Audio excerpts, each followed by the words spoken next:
Hello শিক্ষার্থী বন্ধুরা, তোমাদের পঞ্চম শ্রেণীর আমার বাংলা বই পার্ট 2 তিতুমির এই গল্পের প্রশ্ন উত্তরগুলো এখন আমরা পড়ব।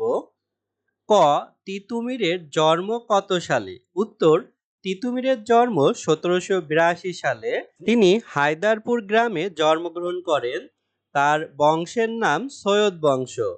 তেতো ওষুধ খুব প্রিয় ছিল বলে তার নাম রাখা হয় তিতু। সেখান থেকে তার নাম হয় তিতুমির। খ, তিতুমির কি করতেন?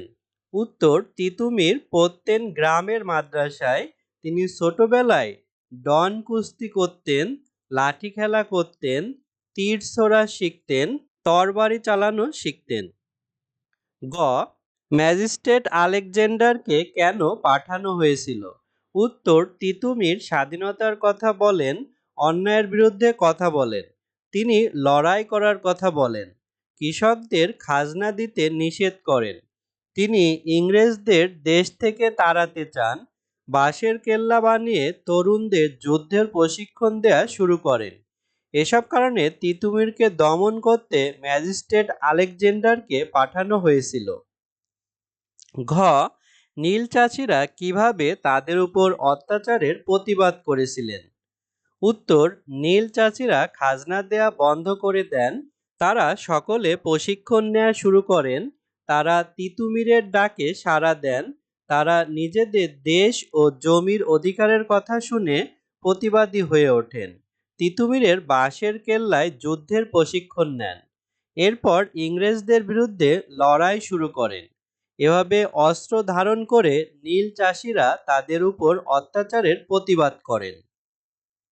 উমো, ইংরেজদের হাত থেকে এদেশকে মুক্ত করার চিন্তা তিতুমিরের মনে কেন এসেছিল? উত্তর, তিতুমির ছোট থেকেই মানুষের জন্য কিছু করতে চাইতেন। সে সময় বাংলাদেশ শাসন করত ইংরেজরা।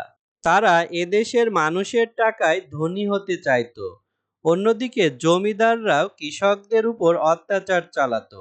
তাই তিতুমির স্বাধীনতার কথা বলে ইংরেজদের হাত থেকে এদেশকে মুক্ত করার চিন্তা করে।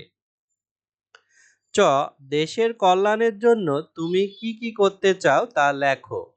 উত্তর, দেশের মানুষের কল্যাণ করলেই দেশের কল্যাণ করা হয়। তাই আমি চাই আমার দেশের মানুষকে সহযোগিতা করে দেশের কল্যাণ করতে। আমার থেকে ছোট বা আমার সমবয়সী গরিব ছেলেমেয়েদের পড়ার বই দেব, বাবা মায়ের সহযোগিতা নিয়ে গরিব মানুষদের খাদ্য ও পোশাকের ব্যবস্থা করব, আমার আশেপাশে ঘটে যাওয়া অন্যায়ের বিরুদ্ধে কথা বলবো। এভাবে আমি দেশের কল্যাণ করব।